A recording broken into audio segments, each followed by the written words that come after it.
एवढा blood loss.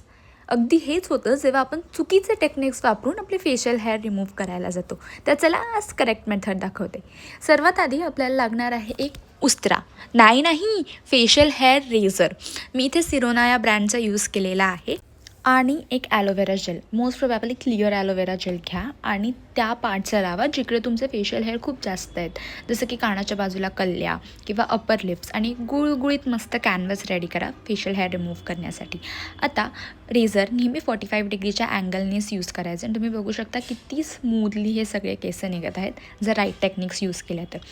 ओठांच्या वरचे काढण्यासाठी, अपर लिप्स काढण्यासाठी जिभेने थोडं एलिव्हेट करा ते पोर्शन, म्हणजे ते स्ट्रेट होईल आणि व्यवस्थित काढ. आता मी इथे थोडंसं आयब्रोजला शेप देण्याचा प्रयत्न करते आहे, पण तुम्ही जर न्यू असाल तर थोडं अवॉइड करा किंवा हलका हात ठेवा, कारण आयब्रोज खराब झाले ना तर चेहऱ्याचा पूर्ण लुकच खराब होतो.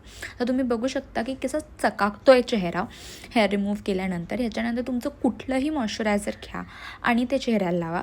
काही अवॉइड करण्याच्या गोष्टी म्हणजे लगेच स्क्रब करू नका, कारण ह्या प्रोसेसमध्ये तुमच्या स्किनचे थोडेफार डेड सेल्स निघतात आणि लगेच स्क्रब केल्यामुळे स्किन इरिटेट होऊ शकते. त्यानंतर if you can avoid, please makeup करू नका. सगळ्या स्टेप्स करेक्टली फॉलो केल्यानंतर तुम्ही स्किनवरचा ग्लो बघू शकता. So follow